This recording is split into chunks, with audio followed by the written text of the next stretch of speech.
Bonjour, bienvenue pour une nouvelle vidéo du cabinet Landau Associés. Abordons le fait qu'en matière de pouvoir de police, le maire peut tenir en laisse le dog sitting. Tout a commencé en 2021 à Rueil-Malmaison, où le maire finissait par ne plus savoir où mettre les plaintes, résultant de l'essor de la nouvelle profession de promeneur de chiens, dog sitting, les dog sitters, les pet sitters. Très bien. Au titre de ses pouvoirs de police, le maire a donc réagi par arrêté en 2002. Pouf, il a muselé l'épidémie et il a limité à 4 chiens promenés par personne de 8h à 20h dans un certain nombre d'espaces que voici ici listés à l'écran. Comme l'a joliment écrit dans son communiqué le tribunal administratif, des meutes de 50 à 60 chiens se divertissant en toute liberté, c'est charmant, ont ainsi été observés à de nombreuses reprises dans la forêt de la Malmaison, sans surveillance particulière de leurs promeneurs qui avaient pris l'habitude de se réunir dans la forêt. Bien que tout ceci est bucolique, à supposer que ensuite les activités restent pures. Alors, c'est bien, ça sent la liberté et la promenade, et la liberté reste de principe, comme l'écrivait d'ailleurs non moins élégamment le commissaire du gouvernement Corneille en 1917, la liberté est la règle et la restriction de police l'exception.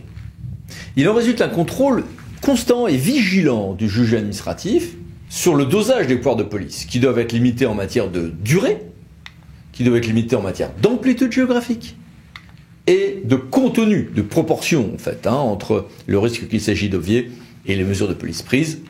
Voici ici quelques références. Autrement dit, cet arrêté sur le dog sitting allait être sur les promeneurs professionnels de chiens, allait se retrouver calibré par le maire puis contrôlé par le juge en fonction de sa durée, de ses zonages, de son ampleur au regard des troubles à l'ordre public qu'il s'agit d'obvier. Étant précisé, à l'occasion des troubles covidiens, que le juge admet que l'on puisse parfois simplifier un tout petit peu, sinon à trop proportionner, on pourrait perdre en intelligibilité. Voici ici des références qui s'affichent à l'écran.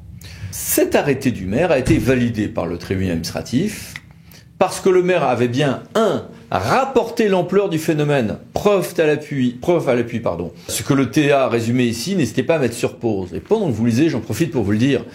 Combien de fois, nous, avocats, avons à défendre des maires dans leurs arrêtés de police, et ce n'est qu'au stade du contentieux qu'on va rapporter les preuves des problèmes qu'il s'agit d'éviter, parce que tout était à l'oral.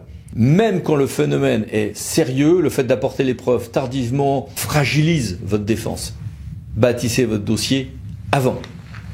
Deuxième chose, le maire avait bien, on l'a vu, limité son arrêté à certains espaces assez larges, mais bon, en ampleur. Bon, on avait quand même le droit de vivre de sa profession en ayant jusqu'à 4 chiens. Alors, je ne connais pas bien l'économie du dog sitting, mais bon, je suppose que ça permettait quand même de vivre.